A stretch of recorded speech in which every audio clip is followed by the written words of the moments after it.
when my son's fiancée shoved a crumpled $20 bill into my palm and hissed, "Clean up the vomit in VIP room 3, then take this and go buy yourself a bar of soap, because the smell of grease coming off you makes me want to throw up." I didn't say a single word.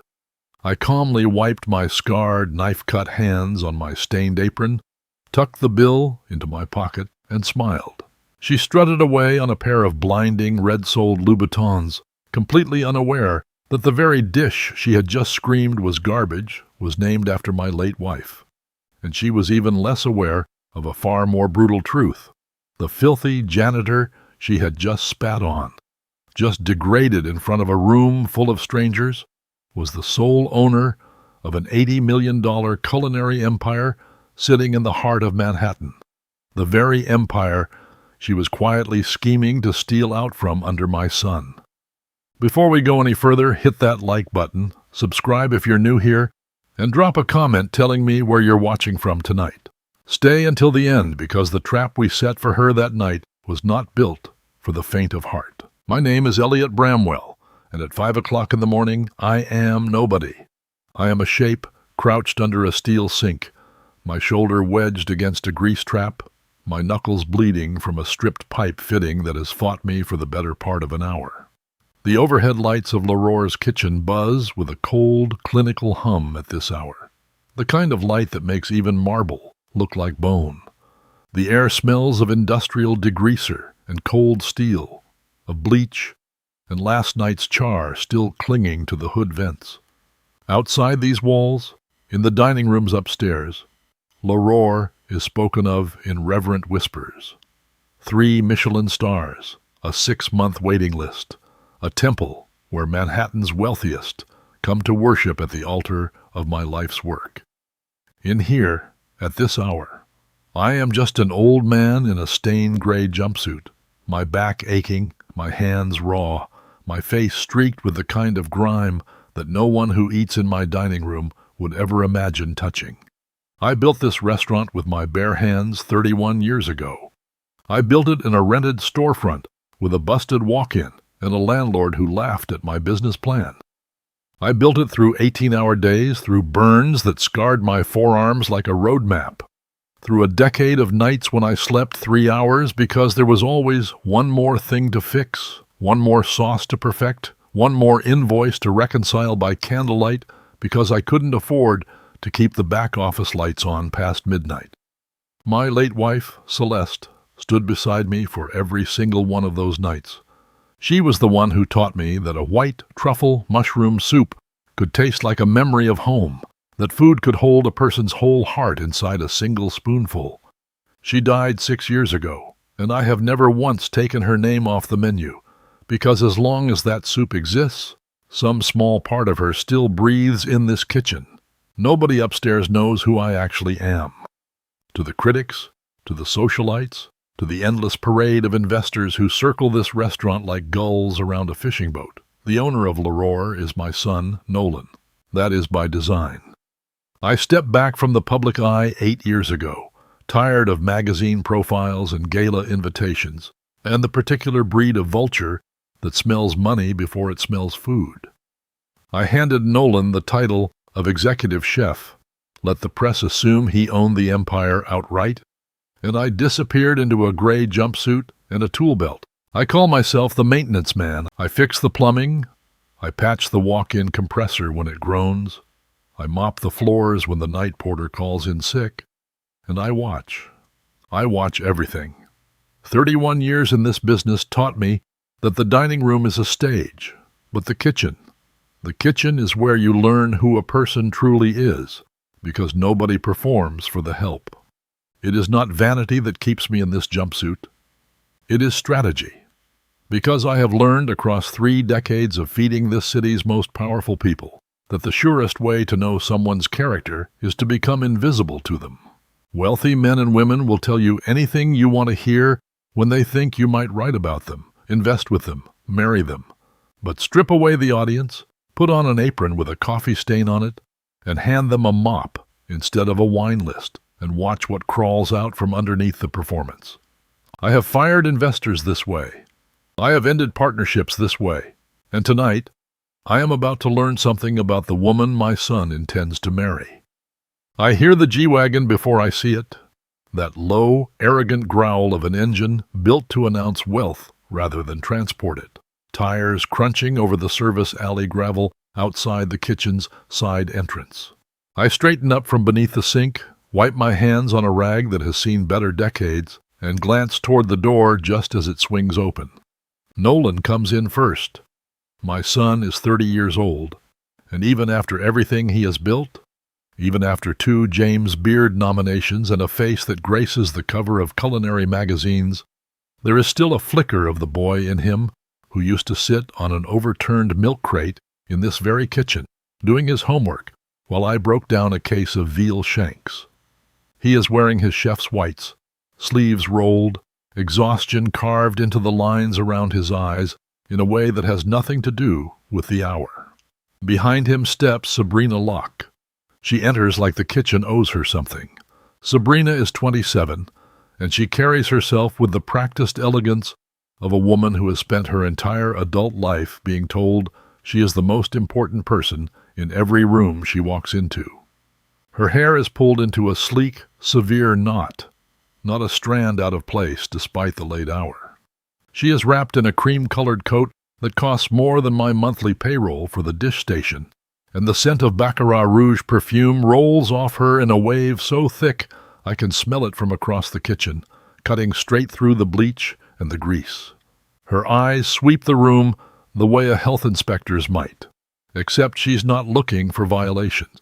She is looking for reasons to feel superior. Her gaze lands all on me. I watch it happen in real time. The way her expression shifts from mild irritation to open disgust, the way her nose wrinkles, as though she has stepped in something. I am on my knees beside the sink, a wrench in one hand, grease smeared up to my elbow, and to Sabrina Locke, I am not a person. I am an obstacle, a stain on the aesthetic of the empire she intends to inherit. Julian, she catches herself, correcting to Nolan's name with visible annoyance, as though the mistake were somehow my fault for existing near her.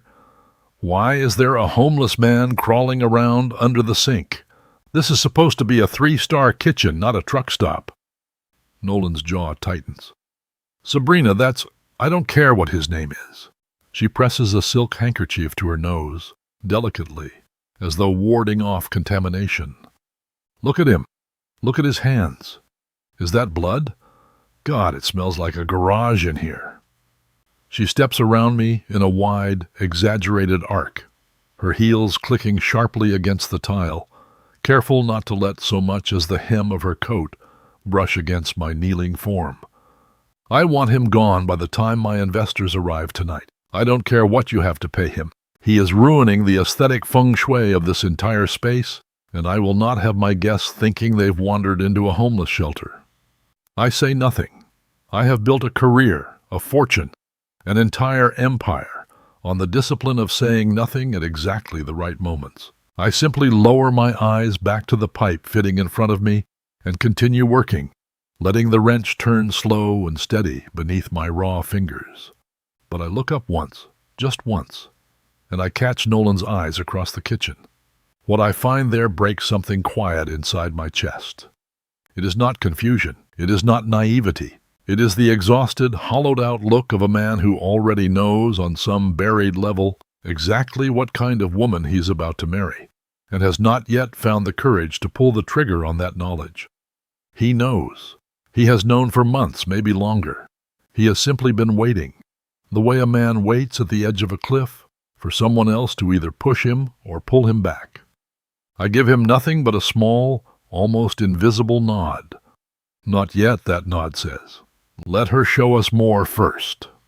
Sabrina turns on her heel and sweeps toward the private dining corridor without another glance in my direction, already dictating instructions to Nolan about floral arrangements and champagne temperatures for tonight's party, already treating this kitchen, my kitchen, built with my blood and my dead wife's recipes, as though it were simply a backdrop for her ambition. I go back to the pipe. My hands do not shake. My face does not change. But somewhere behind my ribs, a decision has already been made, one that has been building for weeks, ever since I first noticed the pattern in the way this woman speaks to anyone she believes holds no power over her. Tonight, Sabrina Locke is throwing herself a birthday party in my VIP room on my son's credit card, in front of the very investors she has been courting behind his back. Tonight, she believes she is auditioning her future in front of an audience of people who matter. She has no idea that the only audience that matters tonight is a filthy old man with a wrench in his hand who has already begun quietly building the case that will end her.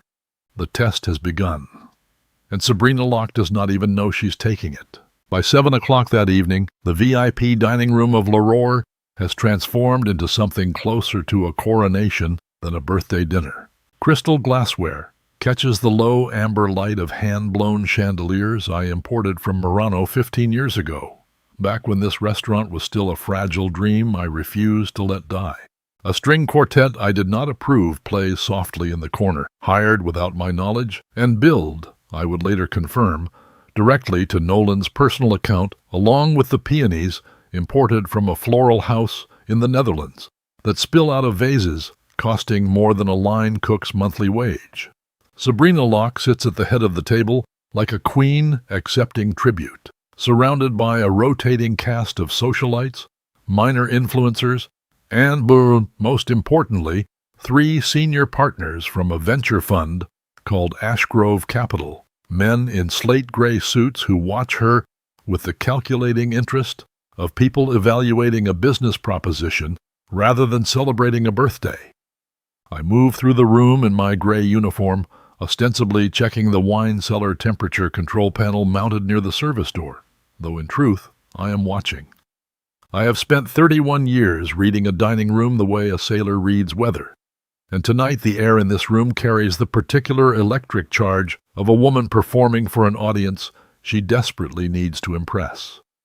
I have seen this kind of performance before, in other rooms from other people, and it always ends the same way, with the mask slipping the moment the performer believes no one important is watching. Sabrina holds court with the practiced cruelty of someone who has never once considered that the people serving her might be listening, might remember, might one day matter. She waves over a server, a young woman named Priya, who has worked at L'Aurore for barely 3 months, who still gets nervous plating the amuse-bouche and snaps her fingers twice, sharp and impatient, the exact gesture one might use to summon a dog rather than address a fellow human being. "This wine is warm," Sabrina announces, loud enough for the entire table to hear, though the temperature is, in fact, precisely correct, verified by the very panel I am standing beside with my own 2 hands. Bring me something that hasn't been sitting in a gutter, and tell the sommelier that if he can't manage basic temperature control, he should find a different career. Priya's face goes pale. She murmurs an apology and hurries away toward the kitchen, and I watch Sabrina's investor friends chuckle appreciatively, as though her cruelty were a form of entertainment provided specifically for their amusement, a floor show included with the tasting menu. It escalates from there, the way these things always do once a person realizes no one at the table intends to stop them. She critiques the amuse-bouche as trying too hard. She informs one of the Ashgrove partners, loudly enough for 3 neighboring tables to hear, that the restaurant's current branding is stuck in the past and needs a total visual overhaul, something that actually photographs well for the right audience. She talks about my son's restaurant, my life's work, the 31 years of my blood pressed into every tile and every ledger line, as though it were simply a decaying asset she has generously agreed to modernize on his behalf. Then comes the wine. It is a small thing, the kind of accident that happens 100 times a night in any restaurant on earth. Sabrina, gesturing too wide while making some point about brand positioning, knocks her glass of Bordeaux sideways. A dark red stain spreads across the pristine white tablecloth and drips in a single deliberate-looking line onto the marble floor beside her chair. She could summon a server. She could simply move her seat 6 inches to the left and let the staff handle it discreetly. the way any reasonable guest would, without a second thought. Instead, she turns her head slowly and finds me standing near the service door. "You!" She points, her manicured finger jabbing toward my chest like a blade drawn for effect. "The maintenance man. Get over here and clean this up." The table goes quiet, in the particular way a room goes quiet when it senses a spectacle is about to unfold. I walk over without a word, kneeling down beside her chair, reaching for the cloth napkin I keep tucked into my belt for exactly this kind of moment. But Sabrina is not finished. No, not like that. She stands, smoothing her dress, and there is a glint in her eye now, something performative and cruel and entirely aware of its own audience. "On your knees, properly. I want everyone here to understand exactly what kind of standards this establishment is going to maintain going forward." She looks around the table, savoring the attention, savoring the small, dark thrill of degrading another human being in front of an audience that will not object, that will, in fact, reward her for it with soft, complicit laughter. Consider it a demonstration, a little preview of the operational discipline I intend to bring to this place. I kneel further, pressing the napkin flat against the marble, and I do not let my face show a single flicker of what is happening inside my chest. I have knelt on this floor before. I laid this marble myself 22 years ago, on my hands and knees, with a level and a rubber mallet, 3 days after Celeste told me she was pregnant with Nolan. I remember the ache in my back that week, the way she brought me coffee at midnight and sat cross-legged on the unfinished floor beside me, laughing about the name we would eventually give our son. I know every seam of this floor better than I know the lines on my own palms. And now I kneel on it again, wiping up wine spilled by a woman who does not know she is standing on the foundation of a life she is about to lose, while a table full of strangers watch and say nothing. Across the room I feel my son's eyes on me. I do not look up. I cannot look up, not yet, because if I meet Nolan's gaze in this moment, I am afraid of what expression might cross my own face, and I need him to see calm, not fury. It is at this exact moment that Dominic Reyes, my sous chef of 19 years, emerges from the kitchen carrying a shallow white bowl on a silver tray. He does not know what has just happened at this table. He only knows that it is time to present the evening's signature course, a delicate, ivory-colored soup, its surface shaved with curls of white truffle, steam rising in a thin, fragrant ribbon that carries across the room like a memory made visible. White truffle mushroom soup, Celeste's soup, the dish she perfected over 4 years of testing in our cramped apartment kitchen, burning 3 batches for everyone she deemed worthy. The dish that appears on our menu exactly as she wrote the recipe in her own looping handwriting. The dish I have refused to alter by so much as a gram of salt since the day she died. It is, in every sense that matters, the last living piece of my wife that still exists in this world. Dominic sets the bowl in front of Sabrina with quiet pride. "Chef's signature course," he says. "White truffle mushroom soup. It's been on the menu since the restaurant opened. It's something of a house legend." Sabrina dips her spoon in without ceremony, tastes it, and her face contorts into an expression of theatrical disgust.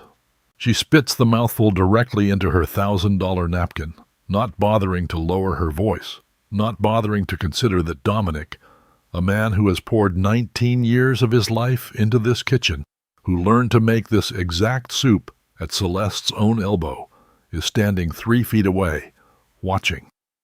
"This is cheap." Her voice carries across the entire room. "It tastes like something you'd serve at a funeral reception. Peasant food dressed up in a fancy bowl for people who don't know any better." She shoves the soup away from her with the back of her hand, nearly knocking it off the table entirely. "Julian, cut this from the menu immediately. I don't care how sentimental you are about it. It's an embarrassment, and frankly, it's holding this brand back." I am still kneeling on the floor when she says it.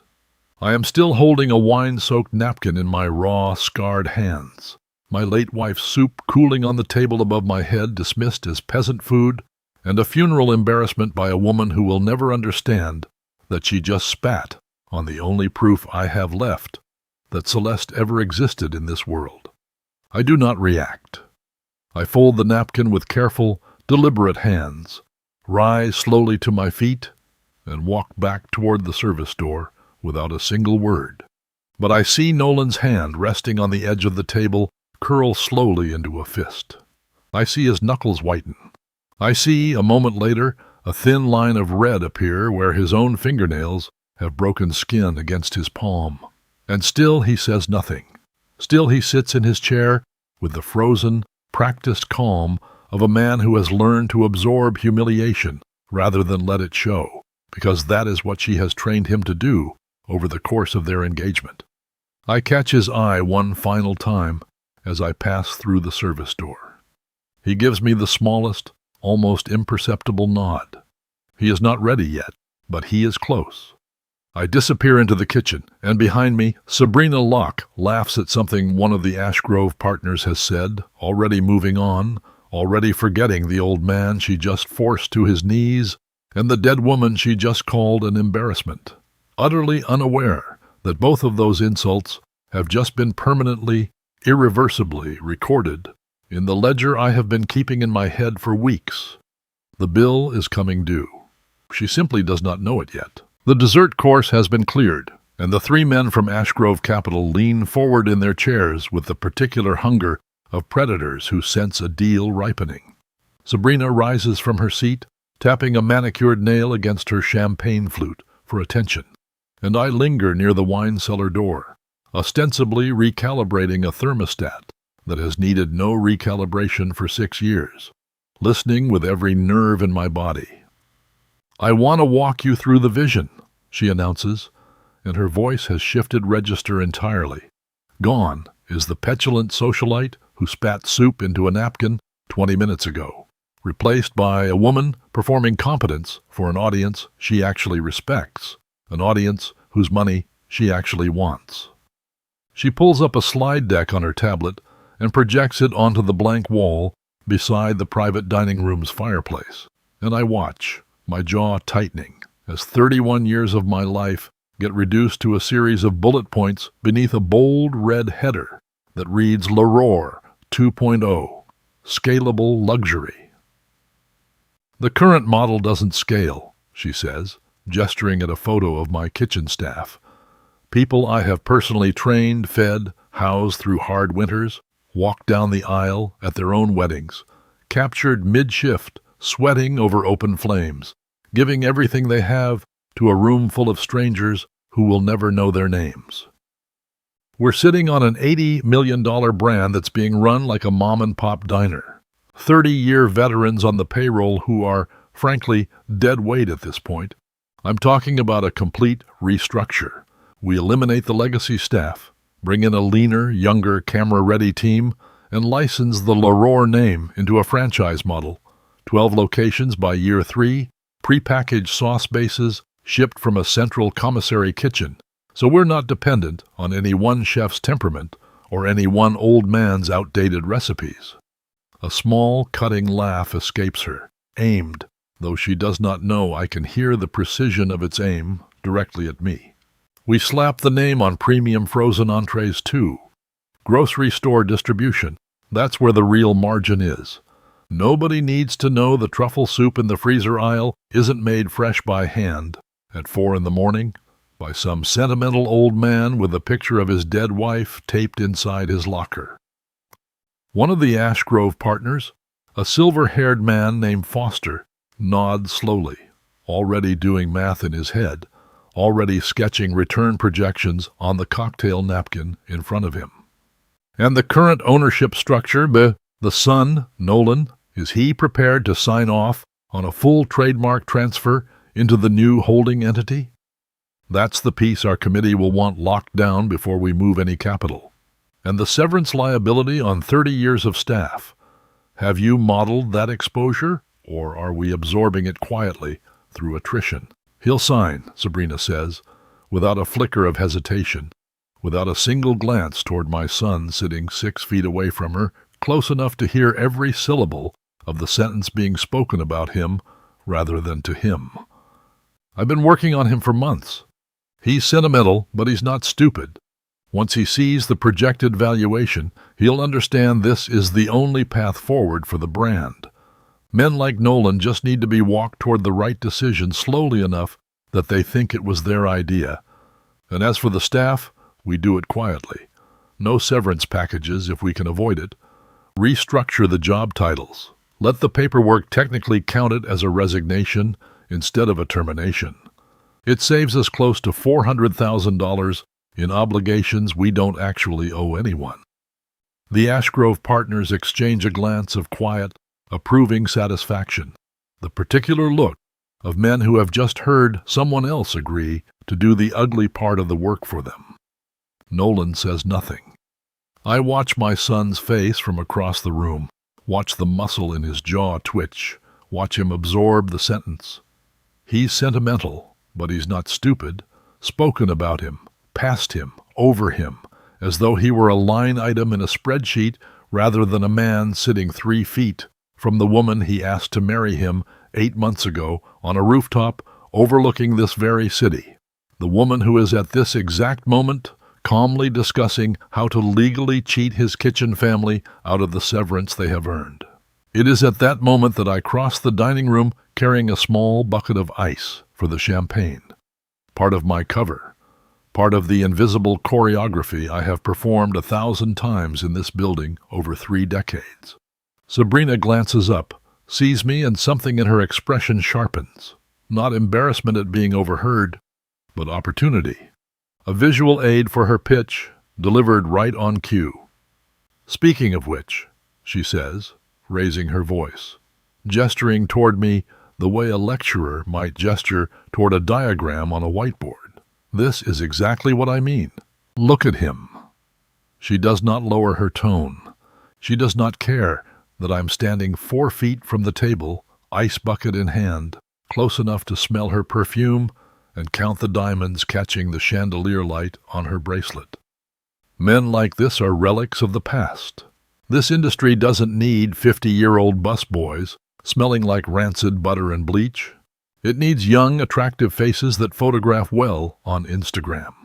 It needs a brand people want to be associated with, not a walking visual disaster serving soup that tastes like a wake.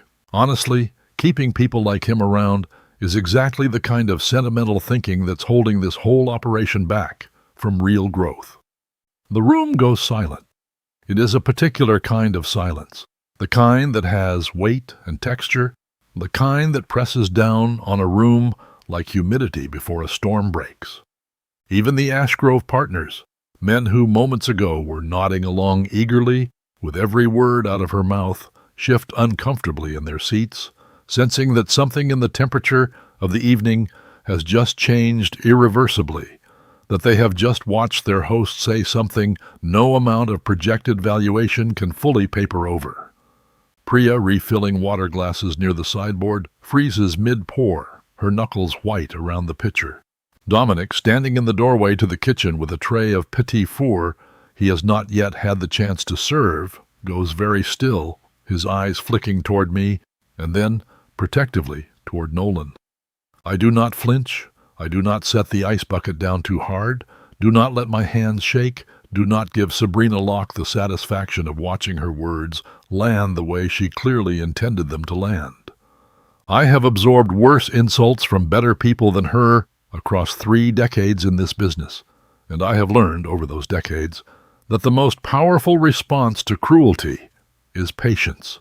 Patience sharpened into something closer to a blade, held perfectly still, waiting for the exact right moment to fall without warning. I set the ice bucket down on the sideboard with deliberate care and turned to leave the room, as though her words have not touched me at all, as though 31 years of sacrifice have not just been dismissed in a single careless sentence spoken to impress a table of strangers in slate-gray suits. But I look for the briefest possible instant at my son. Nolan is staring at Sabrina with an expression I have never once seen on his face in 30 years of raising him. Not anger, not even hurt, but something colder and more final. The look of a man who has just watched the last thread of a rope finally, completely fray after months of quiet, invisible strain. His hand still resting against the edge of the table where I noticed the broken skin earlier tonight, has stopped shaking. It has gone perfectly, deliberately still, the way a surgeon's hand goes still the instant before the first incision. He looks at me. I give him the nod.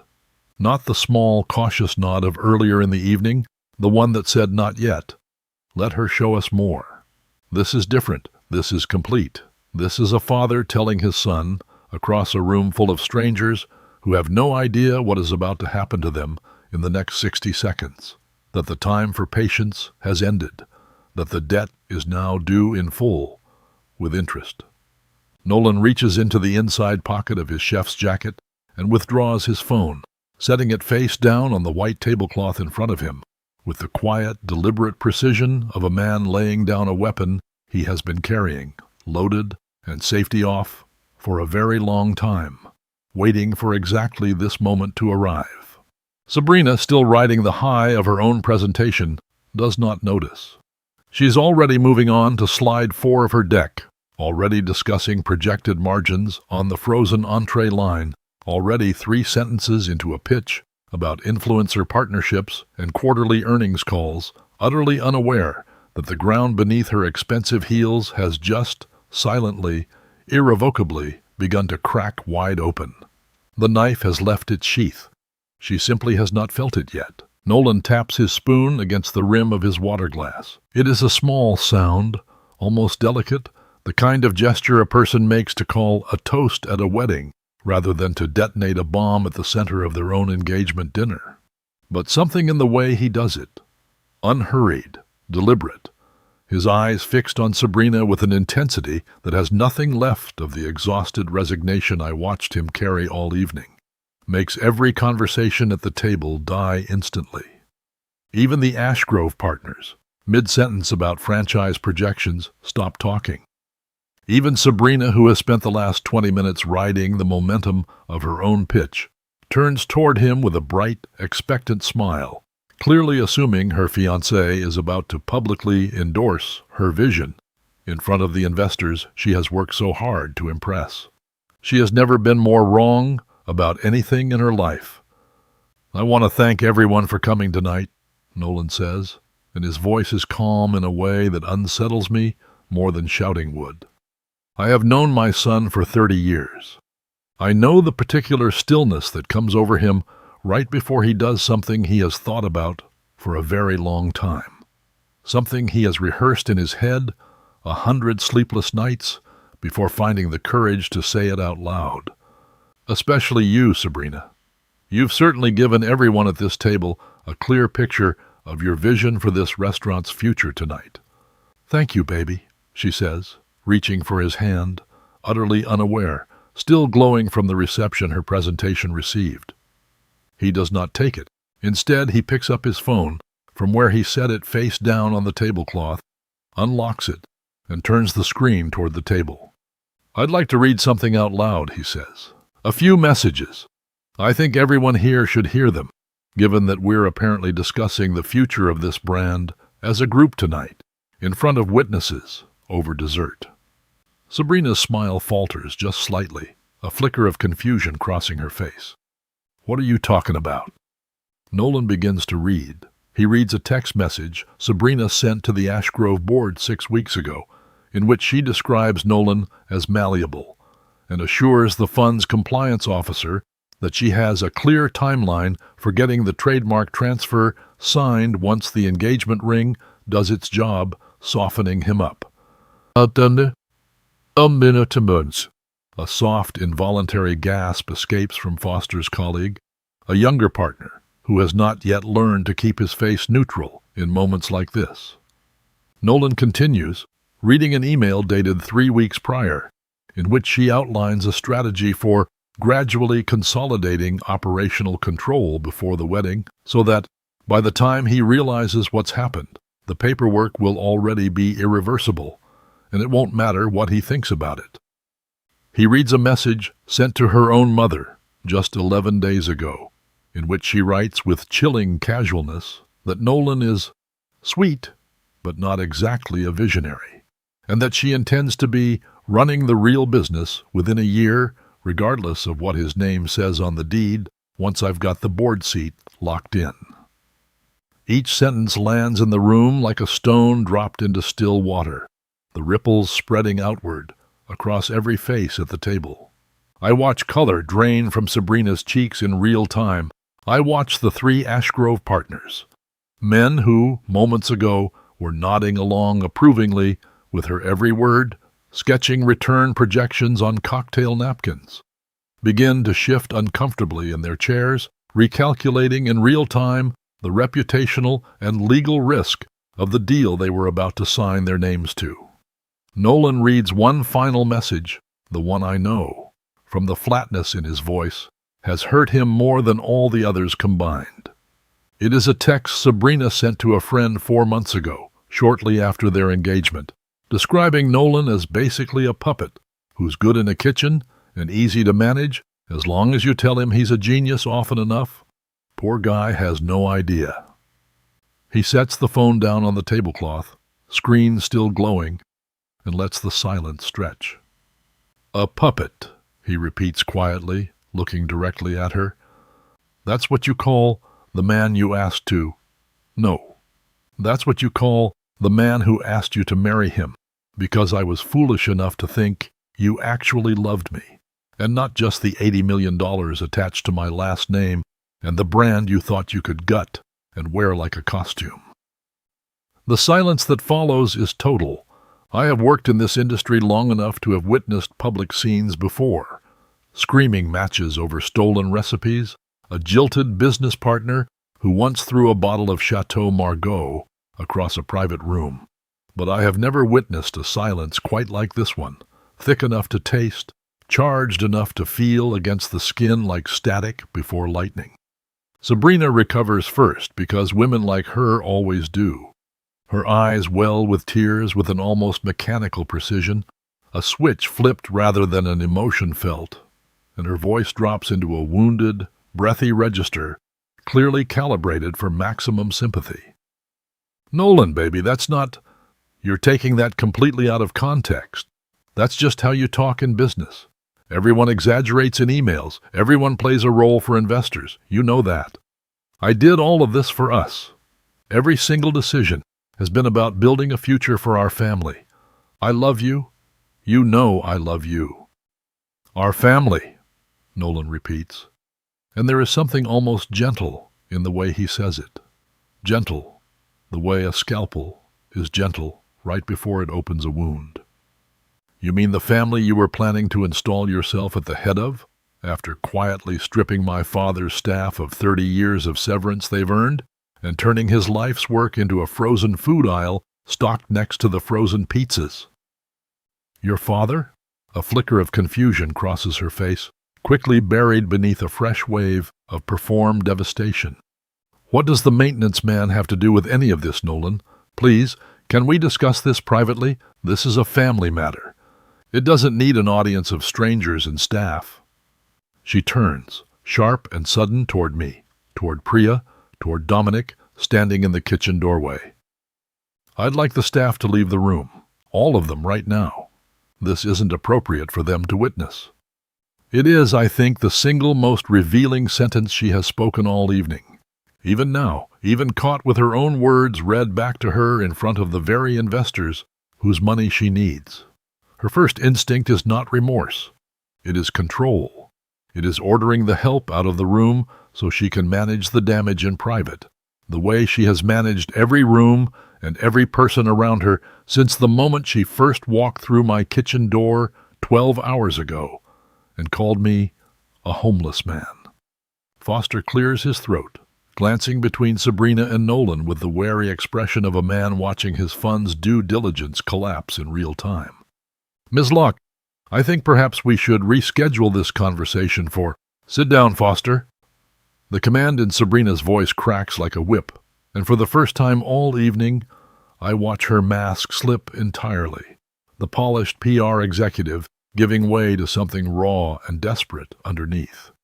"This is nothing. A misunderstanding. Nolan is upset, that's all. Give us 5 minutes and I'll clear this up." "I don't think it's a misunderstanding," Foster says quietly, already reaching for his coat, draped over the back of his chair. "I think it's a compliance issue, with my firm's name attached to it, and I'm not signing anything tonight." Sabrina's head snaps back toward Nolan, and for a moment the tears vanish entirely, replaced by something colder, more calculating, the expression of a woman recalculating her odds mid-collapse rather than grieving a relationship.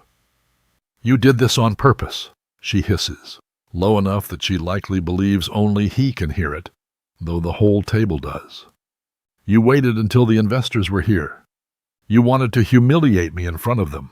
"No," Nolan says, and his voice does not rise even a fraction. "You did that yourself 6 weeks ago in writing to their own compliance officer. I just happened to have the receipts, and tonight felt like the right night to use them, given the presentation you just gave about firing men like my father for the sake of the brand." Nolan looks at her for a long moment, and something in his expression hardens into a decision he has clearly been building toward all night, maybe all year, maybe since the very first week he brought her home and watched her sneer at the staff parking lot without a single word of apology. "No," he says simply. "Nobody is leaving this room. In fact, I think it's time everyone here learned exactly who they're dealing with, all of them, starting with the man you've spent all night calling a relic and a visual disaster." He looks past her, toward the kitchen doorway, toward Dominic and Priya, and the man in the stained gray jumpsuit, who has been quietly refilling ice buckets and mopping wine off marble all evening, absorbing every insult without a word. "Dad," he says, "I think it's time." The room turns toward me. I feel every eye at the table land on my chest at once. Sabrina's, wide and confused. Foster's, sharp with the particular alertness of a man sensing he has stumbled into something significant. The younger Ashgrove partners, exchanging glances that say they, too, sense the ground shifting beneath them, that the deal they flew in for tonight may already be dead on arrival. I have spent 8 years learning how to disappear into a room full of wealthy people. I have never, in all that time, felt every single one of them look at me at once. It is Dominic who moves first. He sets down his tray of untouched Petit Four on the sideboard with a deliberate clink of silver against silver, and steps forward into the center of the room, his chef's coat still dusted with flour from the evening's service. Dominic Reyes has worked beside me for 19 years. He was 23 years old and fresh out of culinary school when I hired him off the street, gave him a station, and taught him everything I knew about building something that lasts. He has watched me build this restaurant brick by brick, hour by hour, sacrifice by sacrifice, and I can see, in the set of his jaw, that he has been waiting his entire career for permission to say what comes next. "You want to know who he is?" Dominic's voice is not loud, but it fills the room the way a bell fills a church. He looks directly at Sabrina, and there is nothing deferential left in his posture, none of the careful neutrality he has maintained toward guests for 19 years. "That man you made kneel on the floor tonight built this restaurant with his own 2 hands. I watched him work 18-hour days for years so the rest of us could have careers, could raise families on a chef's salary in this city. I watched him give his entire life savings, twice, to keep this place open during years when the bank wanted to shut us down and put 50 people out of work. I watched him bury his wife on a Tuesday and be back in this kitchen by Thursday morning because he had 30 families depending on his payroll, and he didn't know how else to grieve except to keep working with his hands raw and his eyes red. He has poured more blood, sweat, and sacrifice into this building than every single person sitting at this table combined, and you spent the whole night treating him like garbage because he wasn't wearing a suit that cost more than my car." Priya, standing near the sideboard, wipes at her eyes with the back of her hand, and I realize, with a quiet ache in my chest, that half my staff standing in this doorway, are crying. Not out of sadness, but out of something closer to vindication. Years of small daily indignities finally being spoken aloud in front of the very people who create them. Sabrina's mouth opens, closes. For the first time all evening she has no ready answer, no polished line pulled from a boardroom playbook. That is when Nolan stands. He reaches into his jacket pocket, withdraws the small velvet box I know contains the engagement ring he spent 3 months' salary on, agonizing over the choice for weeks in a jewelry store on Fifth Avenue, and sets it on the table in front of Sabrina with a soft, final thud. He does not throw it dramatically. He does not need to. The quiet deliberateness of the gesture is far more devastating than any theatrical toss could ever be. "You asked who the maintenance man is," Nolan says, and his voice, for the first time all night, trembles with something he can no longer fully control. Not fear, but a lifetime of restrained love finally breaking loose all at once. "He's not staff, Sabrina. He never was. He's my father. His name is on the deed, on every liquor license, on every lease, on every single piece of paper that says who actually owns Leroy. He owns 100% of everything you have spent this entire evening trying to seize, sell, franchise, and strip down for parts to sell in a grocery store freezer. Every dollar Ash Grove Capital was hoping to make tonight runs through him. Every decision you were planning to make unilaterally after our wedding requires his signature, not mine, because I own nothing here except the title he gave me to keep men like your investor friends from bothering him at galas and award ceremonies. The words land like a physical blow. I watch it happen across Sabrina's face in real time. The precise, terrible moment when the architecture of her entire evening, her entire plan, her entire understanding of the last 8 months of her life collapses inward all at once. Her perfectly applied makeup does not change, but something behind it does. Some structural support giving way beneath the surface, the way a building looks intact for a fraction of a second, even after its foundation has already failed. Her eyes, which have spent the whole night sweeping rooms and people with cool, appraising superiority, now dart toward me with something I have genuinely never seen from her before: fear. I step forward finally out of the shadow of the service door into the center of the room I built with my own hands over 31 years. I do not raise my voice. I have learned across 3 decades of building something from nothing that the quietest sentence in a silent room carries more weight than any shout ever could, that people remember the calm far longer than they remember the noise. "Good evening, Miss Locke," I say. "My name is Elliot Bramwell. I believe we've already met. You asked me to clean up your wine earlier this evening, and I did. You told me to buy myself a bar of soap because the smell of grease made you sick, and I took your $20 without complaint. You called my late wife's soup an embarrassment fit for a funeral, and I said nothing, because I wanted to see exactly how far you would go once you believed there was no one in this room capable of stopping you." Sabrina's lips part, but no sound comes out. Foster and the other Ash Grove partners have gone completely, utterly silent, their earlier eagerness replaced by the pale, careful stillness of men calculating just how much damage this evening might do to their fund's reputation if word of it ever reaches the trade press or their own limited partners. "You gave a very thorough presentation tonight," I continue, my eyes never leaving hers. "Franchise expansion, frozen entrees, firing 30 years of loyal staff without severance, disguised on paper as voluntary resignation so you could quietly pocket $400,000 that rightfully belongs to people who have given their entire adult lives to this kitchen. I heard every word of it, Ms. Locke, standing 4 feet away from you with an ice bucket in my hands, because you never once considered that the maintenance man might understand English, let alone own the deed to the building you were standing in. I didn't—" Her voice finally breaks free, thin and cracking. the practiced composure of a PR executive dissolving into something raw and unrehearsed. "I didn't know. Elliot, I swear, if I had known who you were—" "That," I say, cutting her off with a calm that costs me everything to maintain, "is precisely the problem. If you had known who I was, you would have been kind to me. But you didn't know, and so you showed me exactly who you actually are, without a single filter standing between your true character and the people you believed held no power over your future. That is the only test that has ever mattered to me, Miss Locke. Not what a person says to the powerful. What they do to those they believe are beneath them." Foster rises slowly from his chair, buttoning his jacket with the stiff, formal precision of a man who wants to be remembered as having left the room before things got any worse.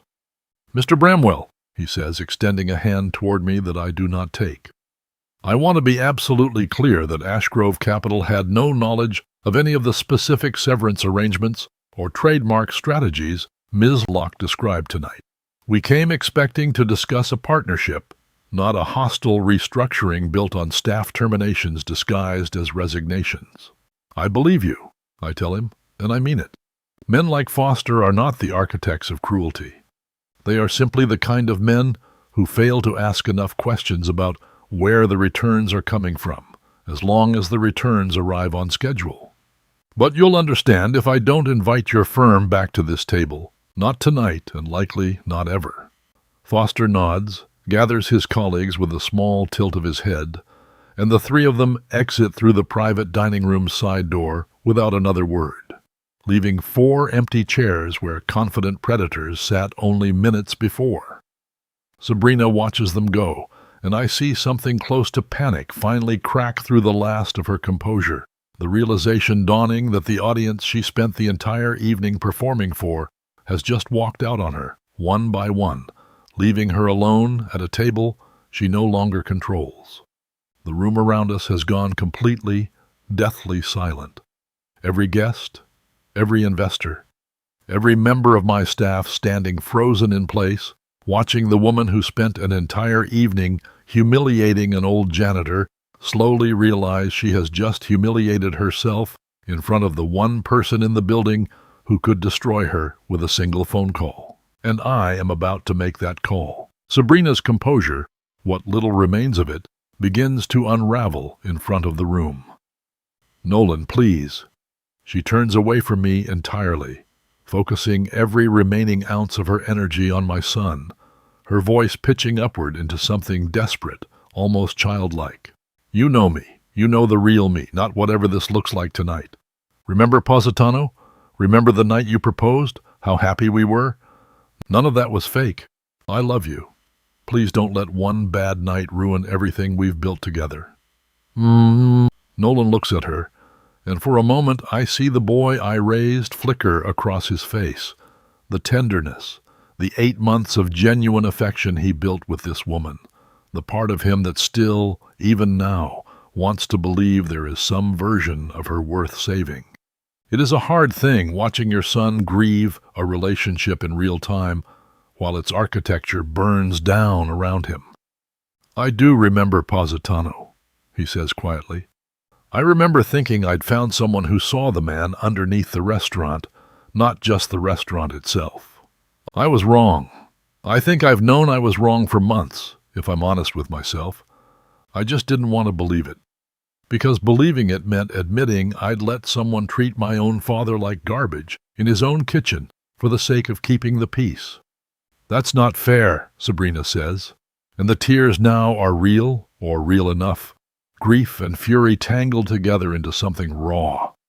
"You're going to throw away everything we had because of one dinner?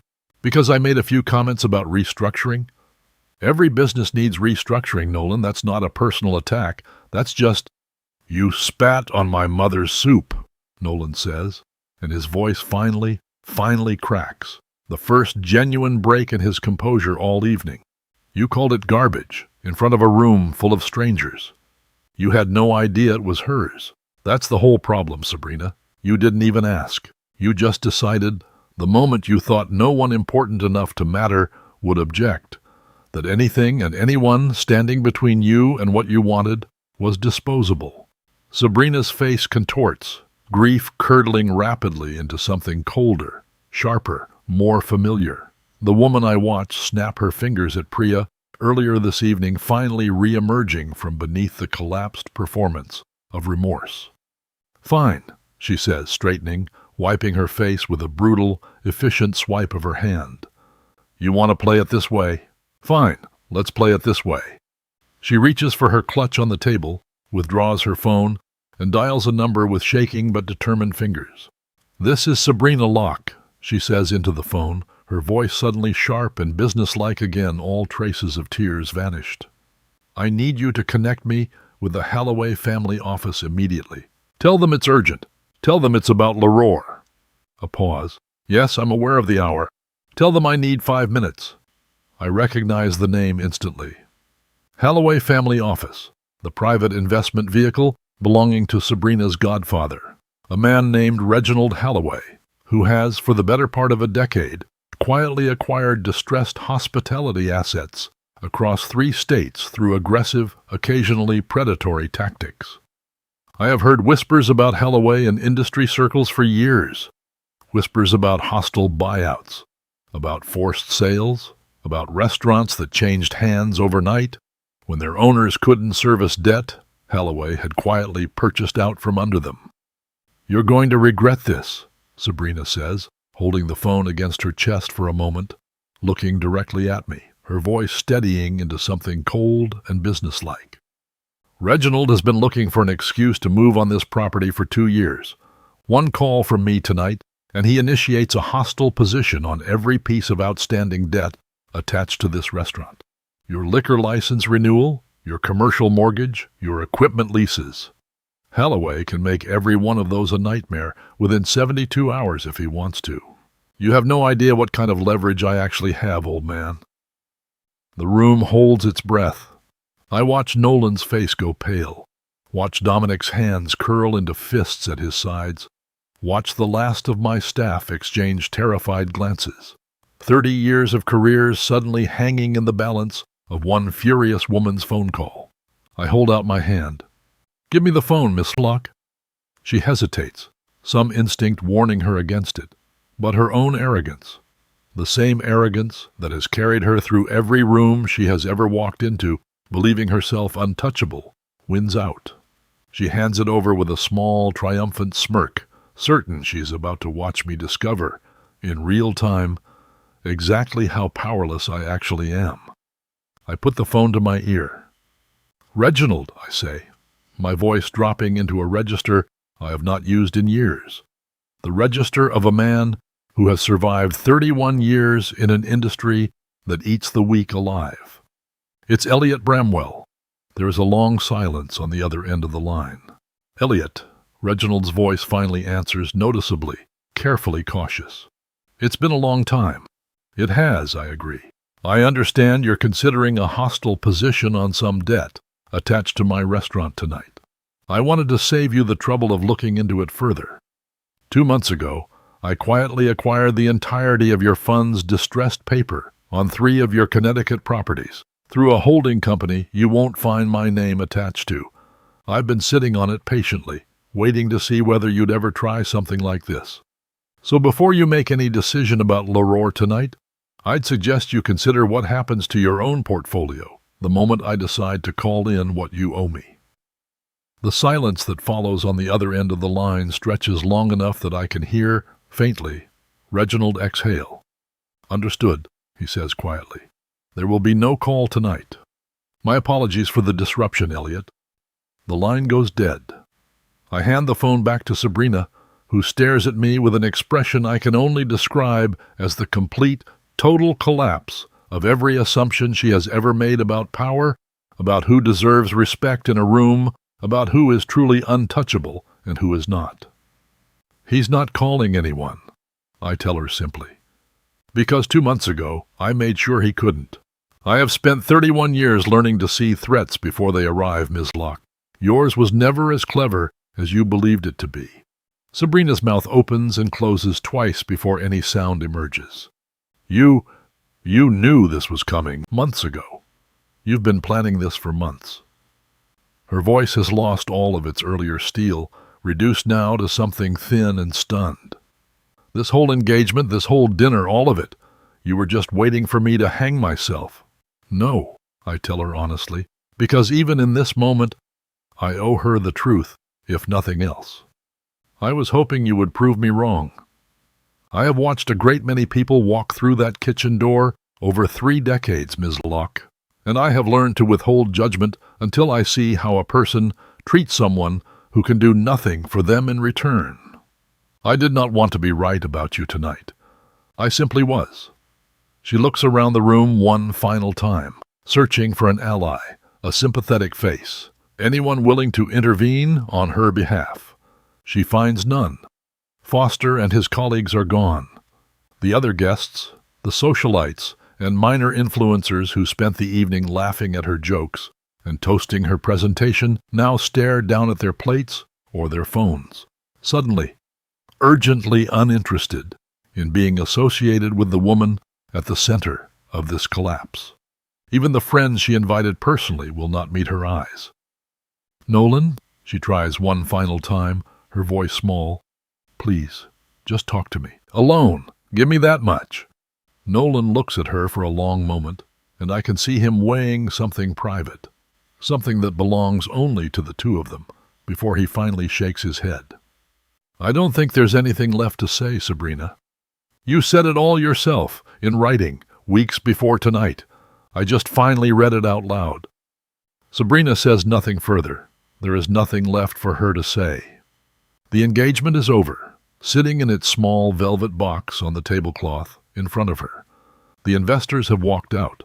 Her final leverage has just evaporated in front of a room full of witnesses who will, by morning, be telling this story at every gala and dinner party across the city. Her chair scrapes against the marble floor as she rises unsteadily, and 2 members of building security, men I called down quietly during my phone call, men who have worked in this restaurant for over a decade, and who greet me every morning with a nod I've never once taken for granted, step forward to escort her gently but firmly toward the service exit at the back of the building. The exit reserved on any ordinary night for taking out the trash. Her sobs, humiliated and furious in equal measure, echo down the corridor long after the door swings shut behind her, and for a long moment no one in the private dining room says a single word. By midnight, the private dining room stands empty. The peonies have wilted slightly in their imported vases. The string quartet packed up an hour ago, their contract ending the moment the last guest departed. The staff has gone home one by one, each of them pausing at the kitchen door to say something quiet and grateful to me on their way out, words I will carry with me for the rest of my life.